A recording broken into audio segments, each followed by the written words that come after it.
Hello everyone. To begin with, how many people have sat through like this exact same presentation before, like in one of the previous years? Less than I thought. That's awesome. I like to see new faces in this one. I think I've given this like 5 years in a row or something. But yeah, I have a particular flame in my heart for this topic. So yes, we're going to be talking about promotion, recruitment, and retention.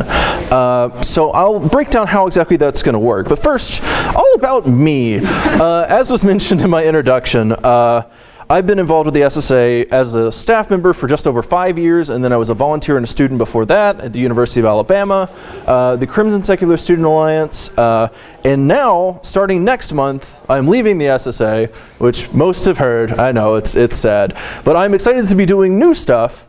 I'm going to be working in the Office of the University Chaplain in Religious Life at Vanderbilt University in Nashville, and I'm also going to be working on my Master's in Higher Education Administration there. So basically I'll be doing the same sort of thing, like student activities and student life, but with like a master's degree. So what I want to first get across here is that this presentation is made up almost entirely of photos taken by me over the course of working for the SSA. This is just off the top of my head. I went and found some map generator thing and just plugged in all the campuses I remembered going to while working. These are all places where these photos have come from. So I have observed probably as many campuses as anyone you'll ever run across, as far as how to effectively promote and how to like catch people's eyes on a campus. Like, I've been there, I've been everywhere. So yeah, part of my job when I first started with the SSA as a regional campus organizer was to just drive around and like meet with SSA groups all over the country. And what that allowed me to do was to really understand and really sort of envelop myself in like how campuses function, and not just individual campuses, because as you'll see as I get into this, campuses vary a lot in what they allow as far as promotion goes and how things sort of function. So yeah, let's get into it. So the way I'm going to break this down, again, this is promotion, recruitment, and retention, but the way I'm going to talk about this, first I'm going to go through promotion. That's the idea of how do people find your group and how do people wind up showing up at that first meeting. And that is crucially important, which I'll get to in just a sec. Then I'll talk about retention, and the way I'm going to talk about that is how do you get people to come back after they have first encountered your group. And the combination of those two things is retention, which is making sure that people continue coming back and become regular members. For those of you who are going to stick around for my next talk, an hour from now, I'll be talking about how to recruit officers. Like, this is just general membership we're talking about, bodies and chairs. If you want to know how to recruit like new officers to help you out as leaders, I'll be talking about that next. So promotion. This in particular is something that we discovered is crucially important. See, it says it right there. And the reason for that is you are not doing it enough. Of all those campuses I visited over those many years, I can count on like one hand how many times I saw physical evidence of an SSA group existing on that campus. And like I was spending anywhere from half an hour to an hour or more wandering around campus. And if me as Joe anybody doesn't know your group exists from wandering around for like an hour or so, then your group in the public mind of your campus doesn't exist. If people are not aware of your presence just casually, then you effectively don't exist. Then you're leaving people on the table. There are people that would otherwise be members of your group who don't know that you're there. And basically, this is not something you should be ashamed about, maybe a little bit, but this is not unusual for any kind of group. No matter how active you are, like if you wind up sending us a picture and we put it on social media, it's not unusual for someone to say, I didn't know there was a group here, even if they're like our UTSA group that is constantly doing things everywhere. But yeah, basically, no matter how much you're doing promotion, you can always be doing it a little more. And really, the consequence is of people not knowing your group exists is that your group dies. If you think about it, just pure mechanics. If you start a group and you have a bunch of people in a room and then no one else knows about your group from there, then your group has a maximum 3 to 4 years to like kick around. And that's what we were finding, is our groups would start and then in 3 to 4 years they wouldn't exist anymore because nobody knew was coming in. So promotion is how you get those new people in and how you make sure that your group continues thriving after you've graduated. And that's the consequence if you don't wind up promoting. So I really want to get across this is very, very important. So let's talk about the ways to promote yourself on campus, because this varies a lot by campus. Like, we'll get into that a bit. How many of you have put up flyers before? That's almost everybody, which is good. Flyers are one of the few universals. Every campus is going to allow you to put up flyers. There may be different rules. You may need a stamp. How many of you had to stamp flyers? Okay, so that's a thing. Sometimes you have to have people sign off, or you have to send a copy to someone and they have to be like, okay, you can put that flyer up. Whatever it is. It does vary a little bit, but everywhere lets you do flyers. So I want to talk about these flyers in particular. So a few of these, particularly that Secular Panthers, Georgia State one on the right there, with the sort of sleek panther head thing going on, and that the yellow one on the far side. I call those existential flyers. Basically, all your advertising is, we exist, please come. And that's the end. And there's no problem with those kind of flyers. Those are permanently relevant flyers, just letting people know that you exist. Now the other two of these are also really important, particularly when you have an event coming up. So one of these is for Ask an Atheist Day a few years ago. That was at Montevallo, I think. And you see, you put the specific information about this specific event.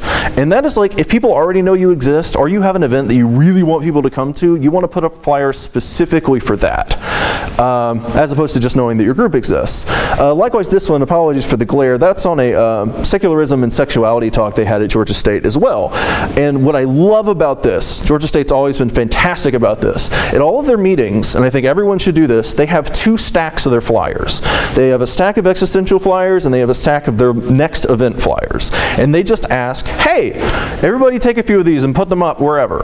Basically, they get approval ahead of time so that they're all stamped or they're all approved or whatever, and they have their members go distribute them out.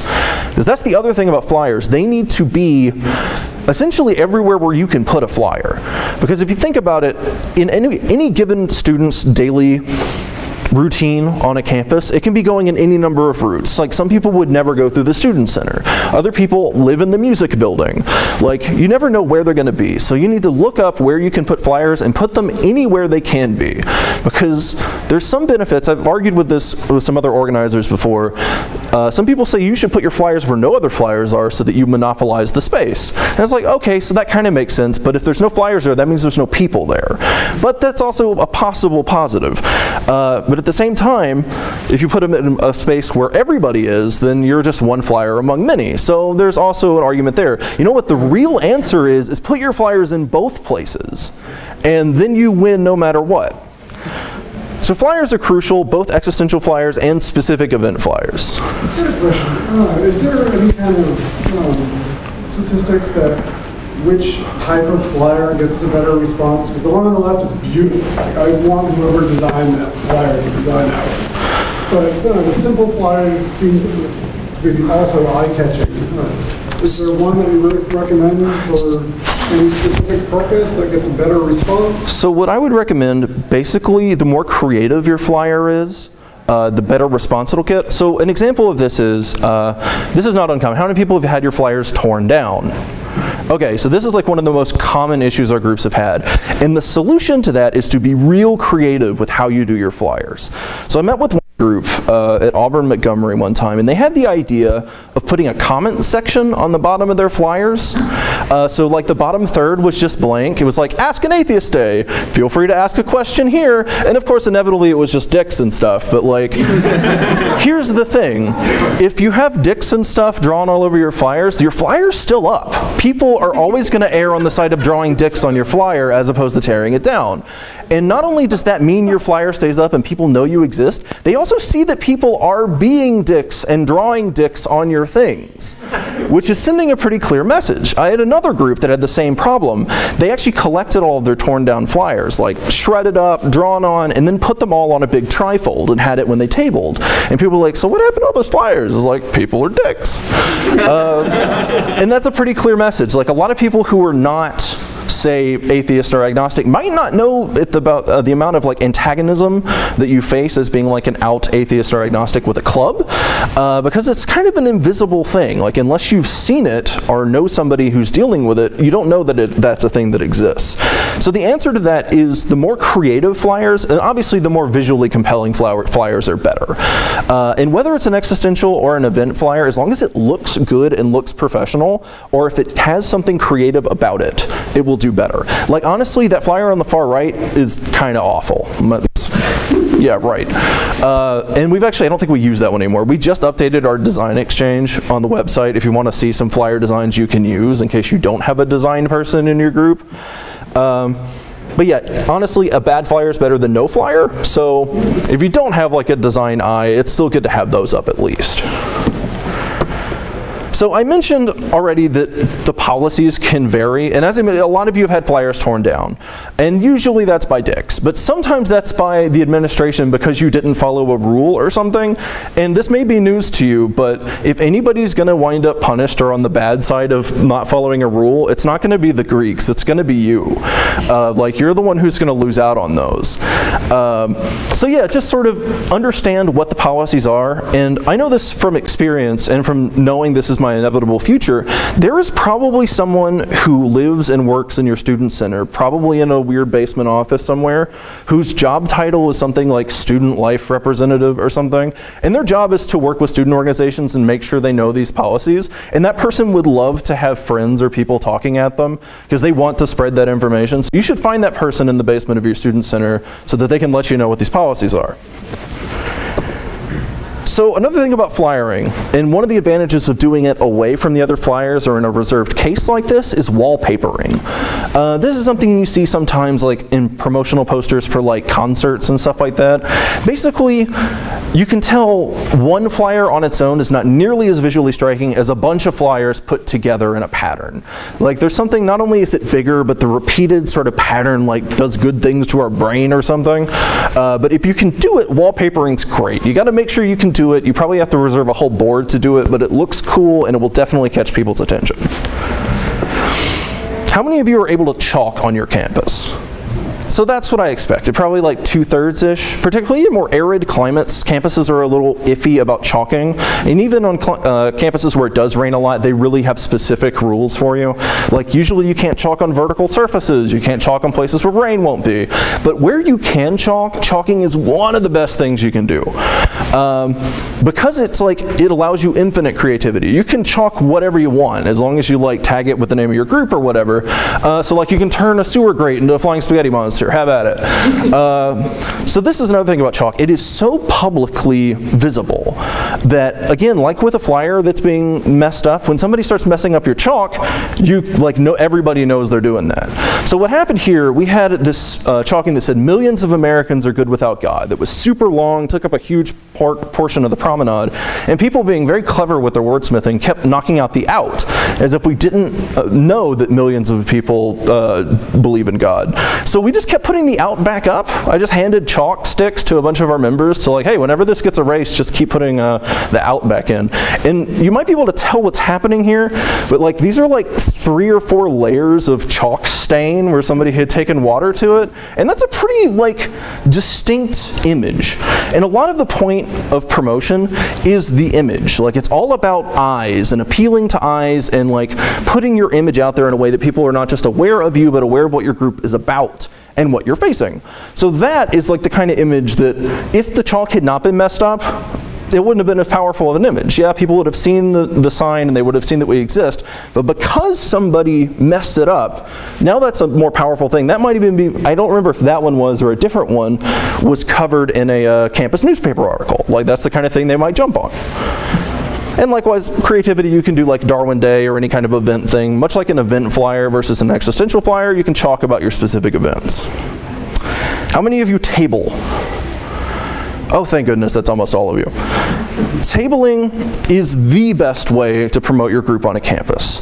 The only real drawback is that you can't table everywhere on campus, but if you can imagine the difference between, if you can imagine a flyer that says this group exists or this event's happening, and you're like, oh, that's interesting. Imagine if that flyer could talk with you and like have a conversation. That actually sounds awful. All right, so scratch all that. Basically, the idea of having a human face. So imagine a flyer with a human face on it. No, that's bad too. All right, so basically tabling allows like a tangible sort of physical connection with a group. Like, maybe someone will walk up who actually recognizes you from a class or something. That's a humanizing effect that a flyer can never have. And that is really where people change their minds, is when they can associate something that's stigmatized with somebody that they know or who's related to them. And that's why this is so powerful. Not only that, but like, you not only have face-to-face interaction where you can build like connections with people, but also like it's just more visible than a flyer. Like a flyer you can walk past, whereas a table of people with like a big trifold or a big goofy like pink gorilla thing, you can't not see a giant pink gorilla. If you're ignoring that, you might have like, I don't know, you might be afraid of like acknowledging that something might be going wrong, like I don't know. So I would recommend doing creative things with your table. Like, how many of you have experienced this phenomenon at a table where there's like a 5-foot radius around the table in every direction where people will not pass it out of intimidation? Does this sound familiar? So that's what the pink gorilla helps with. I'll cover a couple of things like this, like the creative things. You want to try to like make people forget that that intimidation barrier is there and be like, what on earth are you doing? And like ask a question about what's at your table. And that can be like something as simple as a bunch of cups that you're taking like donations for. As long as it's something that's visually striking and 3-dimensional or just weird, honestly. People will ask questions. And if you can get them to ask the question first, that's even better than you being like, how do you know about atheists? Because people will be like, oh, no. But yeah, tabling is fantastic. Here's another one. This other picture you might not be able to tell. There's a bird on that table. Somebody brought their cockatiel to this meeting, to this tabling, and people were like, oh my God, it's a bird. And then they realized that they'd been tricked into having a conversation with non-religious people. Yeah, so that's sort of the idea. Tabling is the best way to make that connection with people. Not just people that don't know who you are, that you might be able to like humanize the image for them, but people that do know who you are going to be so excited to see you. And also, again, this is more visible than just your average flyer. So another thing, how many of you have group t-shirts? A handful. So obviously one of the big issues with t-shirts is they do cost money. So if you have dues or something like that, or you can get members to pay for them, the idea with t-shirts, it has the same effect of tabling, but obviously t-shirts move with people, whereas a table doesn't, unless you're really putting the effort in. So basically you turn yourself into a walking flyer wandering around your campus. And again, if somebody sees you in class wearing this t-shirt, they have something to associate this group with, like somebody that they know. And that's a powerful image. And not just that, but like when you're at a conference or when you're tabling, having that uniform image of like a t-shirt, it looks good. It just visually looks good. The same way that wallpapering flyers looks good, having that repeated pattern just has like an effect on us. Like, oh, so this is like a real group doing stuff. How many of you have yard signs on your campus? I think this one's not as common. Okay, so this is something I saw a few times. So basically these are these little like cardboard things that have weird little metal foots on the bottom. And what I wanted to get across here, I'm going to bring up Crew a handful of times. How many of you know what Crew is? Most of you. It's Campus Crusade for Christ. They changed their name to be all hip and down with it. I don't think it's actually working, but you know, whatever. So Crew has more money that they know what to do with. Doesn't matter the campus, they always have money. And what they do with that money is usually do really boring, like bland things with it. And what I want to compare here is that these are both yard signs that take up the same amount of like space. And one of them costs no money because it's paint on a cardboard box. And one of them was professionally printed to be dull. These both have the same amount of eye space. Like, something that's really fascinating about campuses is that it's almost as level of a playing field when it comes to promoting yourselves as any atmosphere you can imagine. Because you can paint a bed sheet and put it right next to a professionally done like banner and it takes up the same amount of space. Or you can put a cardboard box, like half of it, like on like steel feet, and it looks the same as like this professionally done thing that probably cost them hundreds of dollars. So if you can do yard signs, again, look for what Crew is doing, because if they can do it, they have to abide by the same rules you do. So I'll bring this back up, but anything Crew can do, you can do, and better. What's up? Okay, so for the handmade one, yes. What do you use for the metal to stick it into the ground? I think you can usually buy those, like, somewhere. You know the person who would definitely know that answer? Just wait for an election and start picking them up. Yeah, that's the way to do it. The person who definitely knows that answer is that sad person who lives in the basement of your student center. Almost certainly knows all of the prices, can like compare prices for you on that. just because they're bored. Tomato cage into 3. Yeah. So I brought up banners just a minute ago, and this is, again, look, hey, look, it's Crew with their banner thing again. And right next to the Dental Club.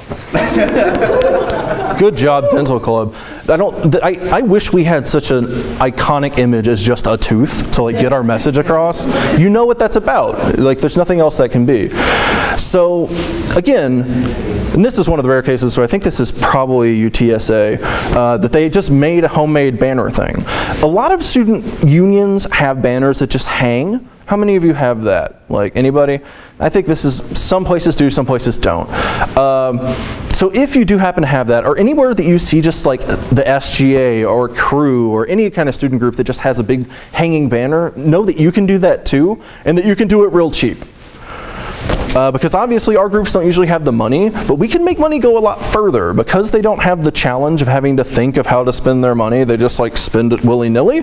Like, when we put thought into how we spend the money, we wind up like getting the same amount of eye space for like fractions of the cost. So again, with banners, like, you have some options if you can do banners. Not only could you just paint a bed sheet, but if you really wanted to, like on the far side over there is our group at University of North Carolina, Greensboro, that printed off their own banner. We also have banners. How many people have an SSA banner? A good handful. So if you're using the SSA name, it's totally worth getting one of these banners. They're free. We'll send them to you. And it's got the website on it, and you can either use them for tabling, or you can use them, you can hang them somewhere in the union if you want to, but you can do whatever with it. This is another thing where the SGA spent a whole bunch of money on a banner, and then the Gay Straight Alliance just sort of found a sheet and painted on it. Again, getting the message across here. What's up? Just for clarification, these banners are free through SSA? Yeah, if you are a affiliate of the SSA, if you're all good, and on our tabling supplies form, how many people have used tabling supplies, by the way? So that should be everybody. That's our most popular service. Like, on the website at secularstudents.org/tabling supplies, you can get a big old box of free supplies that you can use for tabling, and you can get a banner if you request it. Yep, no charge on those. If you want more than one, like, they're $25 a banner or something like that. They're not much. Right on. So 3D displays. I mentioned a little bit earlier the idea of going into the third dimension.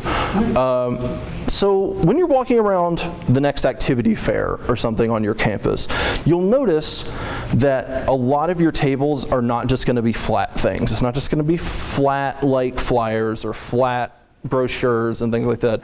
They might even just have like brochure holders, which are only a few bucks, just so that they have some sense of depth. And that depth has a lot of impact, because if you think about when you're walking parallel to a table, like, if something's standing up, you're going to see it better than something that's laying down. So it's just sort of a simple concept, but what I've noticed more and more on campuses, particularly among Greek groups, is they build these gigantic like wooden things that sit behind their tables. How many people have seen this before? So the idea that I want to get across here is that you should imitate the success of other groups and think about how to do it interestingly yourself. And here again is UTSA. They built this big thing for Darwin Day of like the evolutionary chain, and they had people take pictures at the end being the pinnacle of evolution. Oh, that's pretty clever. So basically they took this idea of three-dimensional displays being able to catch people's attention and turned it into a photo op that was wildly successful. Likewise, this is at University of Central Florida, where they have this thing where they all have A-frames. Like, every student club has like a wooden A-frame or a plastic A-frame that just advertises the club and just sits outside the union. So they were like, okay, so we can't afford to buy one of those. So how do we build one? And they just did. They just like got a couple pieces of wood and painted it all together, and it wound up looking pretty awesome. Like this, the A symbol there is actually another piece of wood that they carved and put on top of it, so it's even like three-dimensional. It's pretty rad. As far as I know, they still have that out there. Quick question. I'm curious, across these different forms of promotion, what are the things that, some of these things like flyers, and I imagine like the yard sign kind of things, are things that you'd put up and leave, you know, and therefore they could probably be taken down and confiscated. Things like this where you're putting a little bit more effort into, whether it's banners or, you know, A-frame type signs. What are the rules, I guess, around the use of those things so that, you know, the time that goes into these, or the expenses that go into these, right, get lost by being confiscated? So What I would say is with something like that Darwin thing, only have that when you're tabling. Only always be observing that, and anything else that's on your table that's three-dimensional, like if you construct some sort of cardboard thing, always like be watching that. In the case of these UCF ones, I think those are pretty much always monitored. Like they're all together kind of in a heap, and they might actually be chained. I'm not actually sure. It's been a while since I've seen them. But in any case, they don't really worry about it. People don't usually take those. But in general, yeah, you probably want to not leave stuff out there. Like you have to sort of write off flyers. They have to stay out there. Or yard signs. Like you might just wind up losing those. But with something more expensive that took a lot of time, you really want to keep that with your tabling stuff and not always have that out. All right. So business cards. How many of you have business cards for your group? So for those of you that have chapters, which basically the difference between being an SSA group and an SSA chapter is if you give us a roster. So like if you get people to write down their emails, you can basically get all this other free stuff. We'll print you out business cards for you. You can design them yourselves or we'll handle it and we'll put all your contact info on there. And the idea of a business card and the advantage there is that particularly at your table, usually like the information you give them is a flyer, which is kind of a big thing, and people typically will just throw them away or they'll forget. Whereas the business card goes in a pocket, and that will come out of the pocket eventually, and they'll be, oh, that's right, that thing. So business cards are pretty great for that at the very least. And again, even if you don't get them through us, where you can get them for free, like Vistaprint, if you've ever used that before, very, very cheap for making business cards, particularly for something like this. You might be like $10 for a big box of cards. Totally worthwhile investment. So this one over here, the bigger one of these, is actually sort of a creative way to do business cards that our group at University of Alabama Birmingham came up with, where they had free printing. How many of you have free printing through your university? Anybody? Some universities do that, some don't. So they took advantage of that, of the free printing and free laminating they got, and came up with this business card that not just like had their info on it, but also had their meeting time and location and dates for the rest of the semester. And they basically put all the necessary information right on a business card that went into people's pockets. So again, that's being creative with what they could do. Like again, this didn't cost them anything. So they wound up having this sort of more or less for free, and when they did tabling or anything, they handed this out, and suddenly people had all their info. How many of you have digital display boards in your campus? I think this is becoming more common. They're adding these pretty progressively. Typically you'll see these in student unions and libraries. But the cool thing about these is that like basically all what these are either a list that pulls straight from the directory of the student union of what events are in what room. You'll actually see one if you go up to the second floor to all today, you'll see a big one of these that has the SSA conference on it, in all the rooms that we're in. Likewise, this is the Student Union Board at University of Central Florida again. And it just has all of the clubs that have reserved rooms, and it pulls straight from that sort of system. Likewise, if you have a digital display board that just cycles through slides, those are just PowerPoint slides. And odds are there's somebody who works at that building who just collects those PowerPoint slides from whoever wants to send them. And that's just free ad space. Like nobody's charging you for that. And I actually really like this, the one at Tennessee Tech there. It has like all the key information about how to find them. It also has a QR code, you know, argue amongst yourselves about whether that's worth the effort. Yeah, and typically these are a really good way as your group's existence, but again, it's kind of like a big bright flyer. So there's no reason not to do that. I would just wander around your campus and try to find the ones that exist and figure out who to talk to about getting it on there, because it's really, you're leaving advertising space on the table by not using them. But here's the other thing. This is at the University of South Florida. What group do you think that is? That's just weekly meeting in room with no group name. That sure is the SSA group at University of South Florida, which I discovered only because I knew what room they were in. I was like, oh, that's not good. So when you put in your reservation with your student union or wherever, make sure that you have the correct information about, like, even if you like putting in like what's the topic for your meeting, weekly meeting, like put in like SSA weekly meeting or secular weekly meeting or something like that, or else again you're leaving this just on the table. Like no one's gonna be like, oh, I didn't know that group existed from weekly meeting. So please don't do that. So this is something that a lot of people don't realize. Your local media and school media might be interested in covering something you're doing. How many of you have written or sent a press release before? Yeah, that's about what I expected, not many. I wrote a magazine article about our club. All right, that's excellent. Same sort of thing. So basically, when you have an event or something going on, you should write up a little press release. We have some samples on the website, or you can look up how to write one. They're pretty simple, and you can just send them to like various news desks with your newspaper, student newspaper, local news, whatever. But if you're bringing in a big speaker, you're doing something that seems kind of cool, you should let people know about it. And the best way to let the most people know about it is to go to the media with it. So this is an example. This photo is from a few years ago at the University of Tennessee at Chattanooga, and it was a situation where they were doing prayers before their football games. If you know anything about like Tennessee and the South in general, those are two very popular things, football and prayer.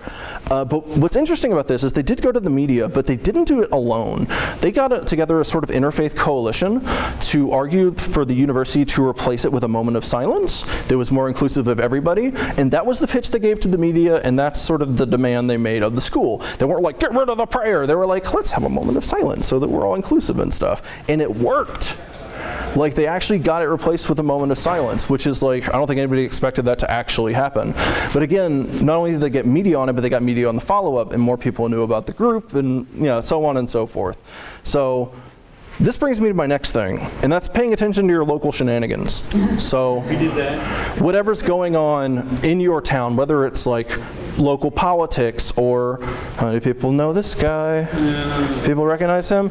It's a guy named Brother Jed. He's one of about 3 or 4 campus preachers that's all he does. His ministry is traveling to campuses and being a general asshat to everybody.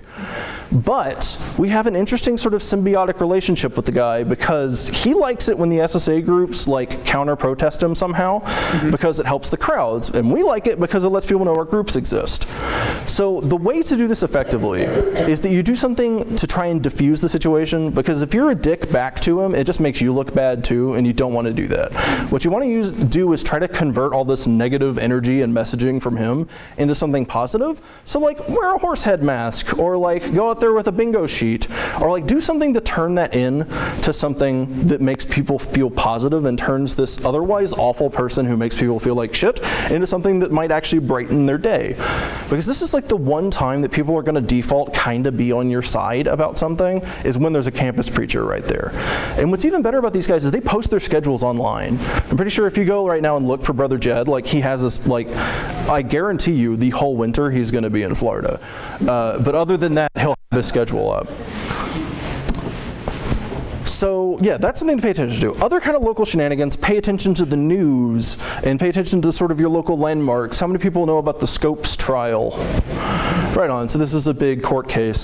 So I let the group at Chattanooga know, hey, like a few miles outside of town, you have like the site of the Scopes trial. You should take like a field trip or something, or if there's an anniversary coming up, like go make a noise about it. So paying attention to any kind of landmark like that you might have around. The Georgia group that's hanging out around here know about the Georgia Guidestones, which is just sort of this really interesting big monument that has something to do with like overpopulation that's just kind of out in the middle of the woods somewhere. It's totally weird, but totally worth taking a field trip to.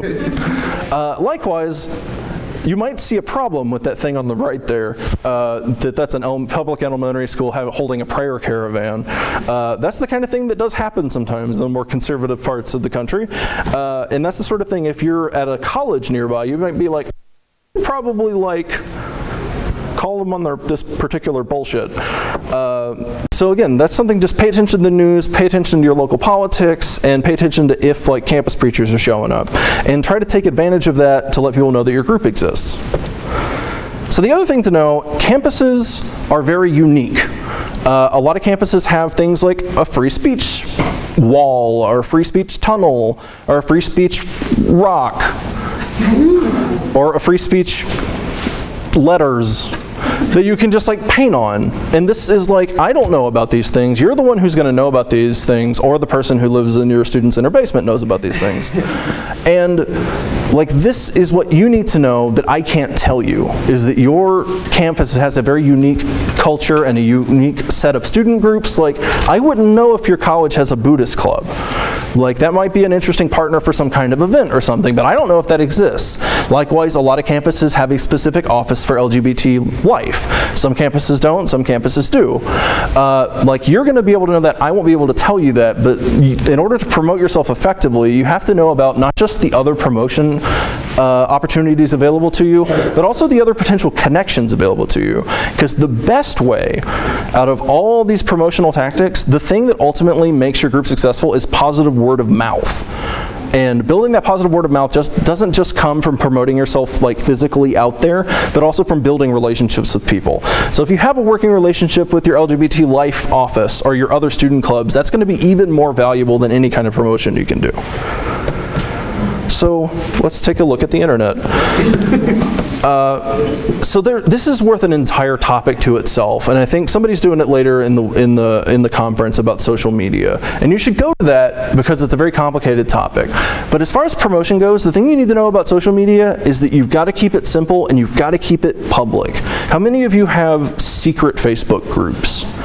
So there's no problem with that. That's awesome for community building, and it's awesome for like interacting people already in the group.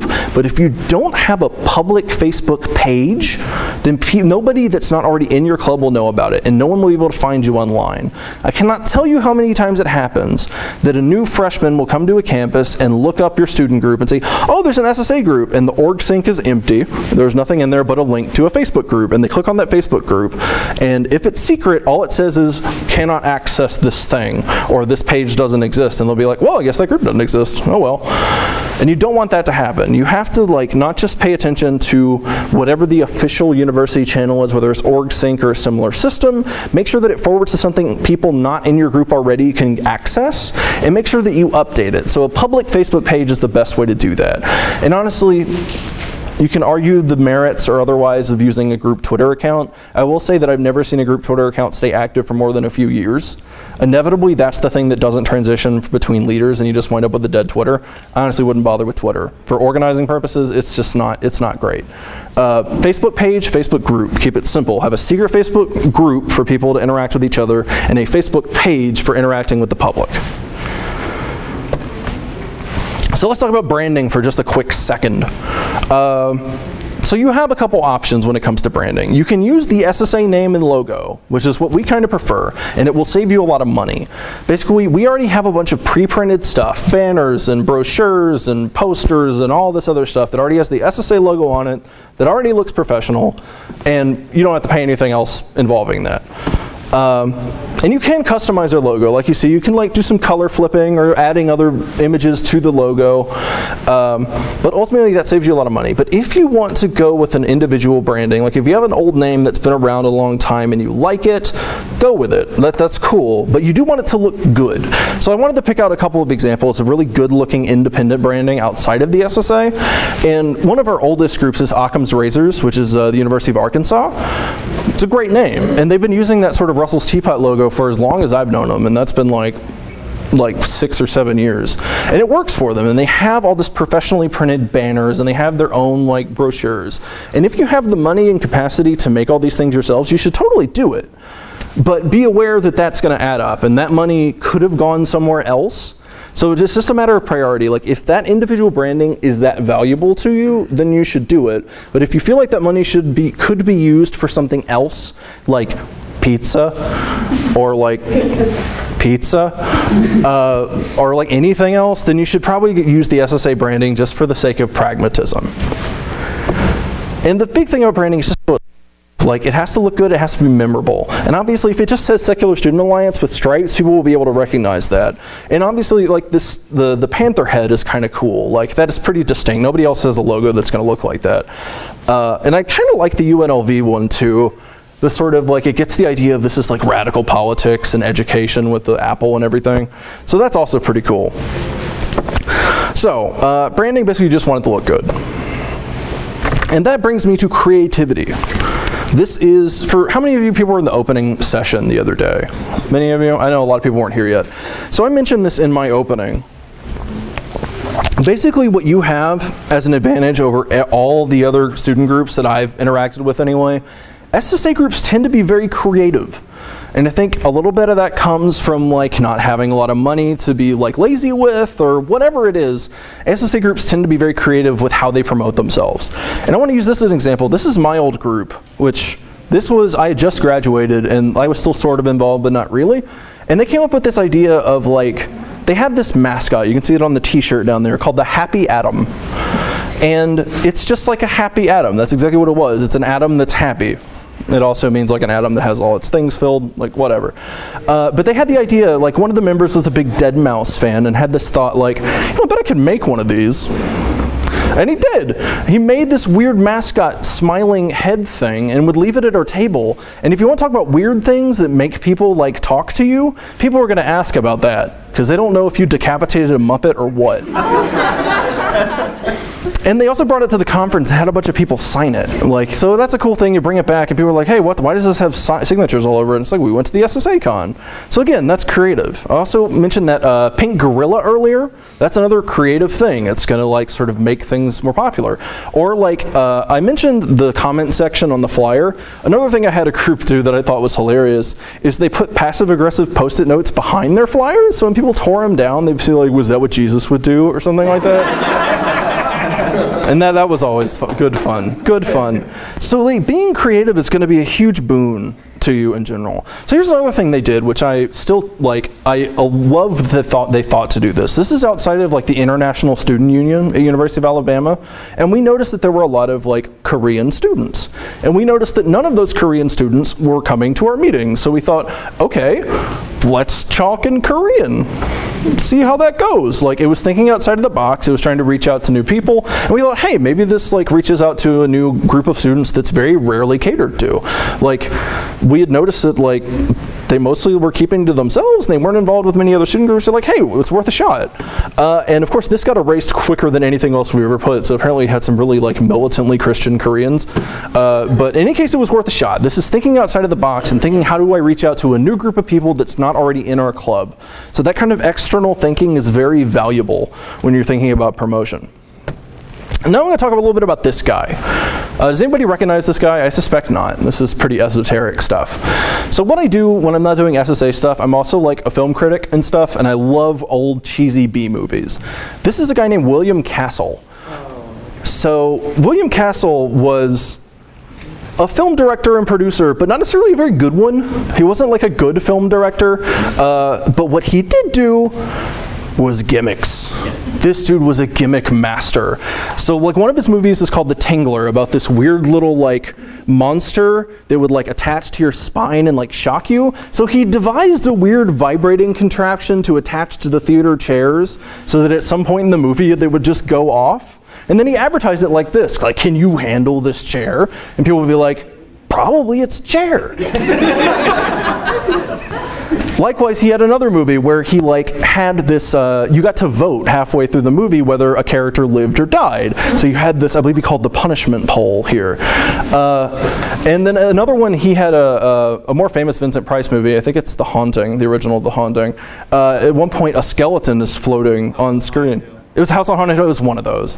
And they just had it float. He put an actual skeleton in the theater like on fishing line and it would just like float forward over the crowd. So the thing is, his movies were, with rare exception, pretty awful.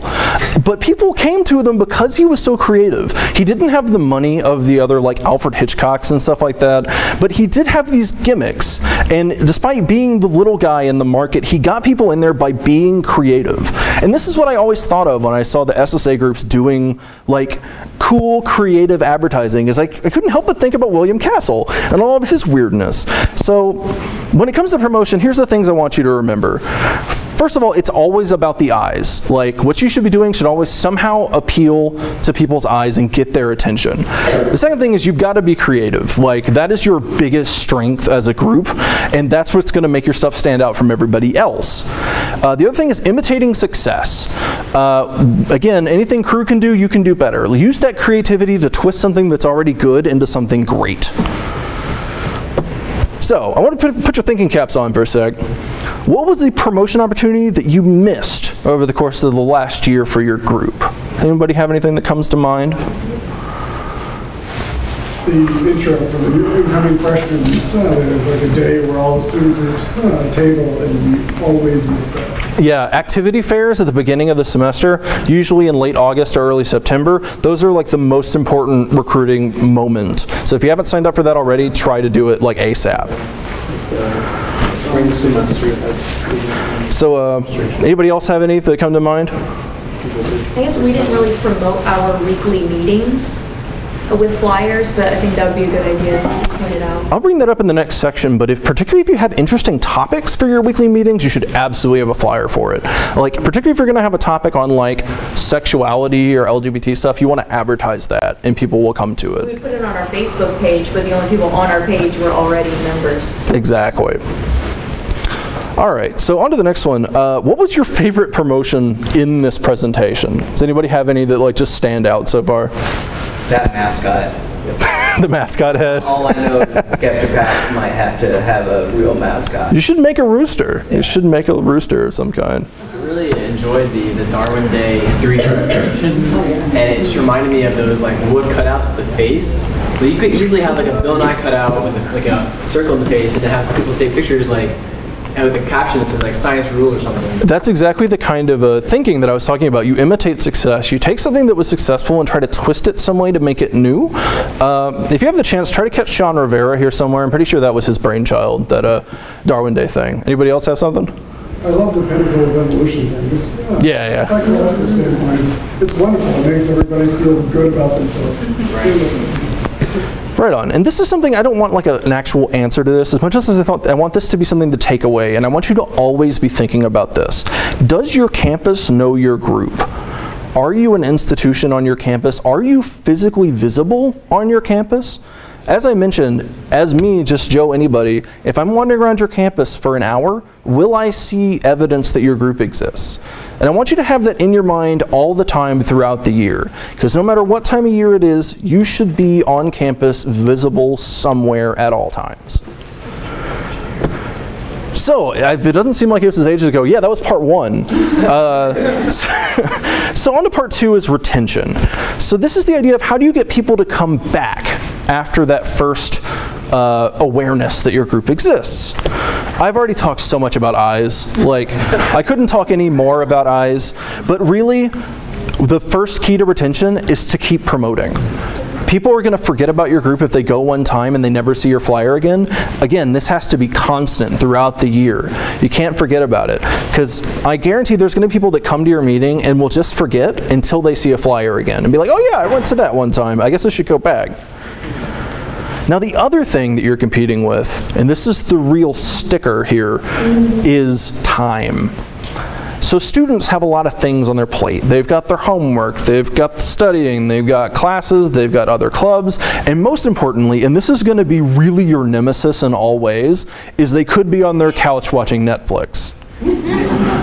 That is what you're up against. You have to justify being at your meeting over just not doing anything.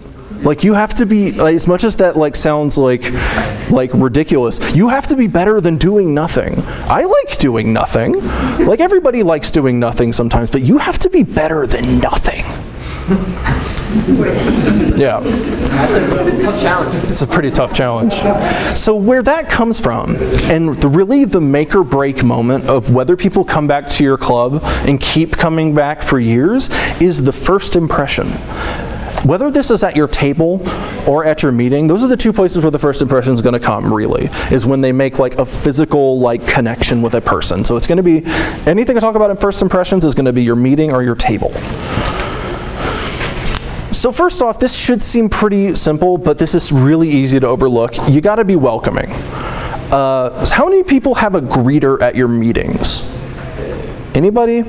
This is worth appointing somebody, either an officer or somebody who's really passionate about it. Somebody should be responsible for talking to any new face that comes into the room, and at least saying, hey, my name is XYZ, and you're at, you know, this club. What's your name? And just make that connection. Because if I've been to meetings before I wandered in, just as like not telling them I was coming, and nobody said anything to me, and I just sat in the back, and it's like, well, this is not good. Actually, I did that at UGA. people. I did that like 4 years ago at UGA and that happened. Anyway, not meaning to shame people. Yeah, people that graduated from UGA ages ago. Yeah, so not only does a greeter help a lot with this, it really does. That's such a small thing, and it's a good thing to a point, particularly if you have a really passionate or enthusiastic freshman, which we'll get to in my next talk. Is about like retaining people, giving them like a task to do, and honestly, greeting people at meetings, that's so easy. If you've got somebody with a lot of like passion and energy that will probably introduce themselves anyway, just ask them, hey, can you introduce yourselves to any new people? That'd be awesome. So the other thing is accessibility, and this doesn't just mean making sure that like people with disabilities can get to your meeting. This also means that people in general can get to your meeting. You've got to have your meeting space somewhere people can get to. Like if you're on a campus where people live on campus, don't have your meeting 5 miles away somewhere. Like that's just not going to work. You've got to think about like, can people find this place?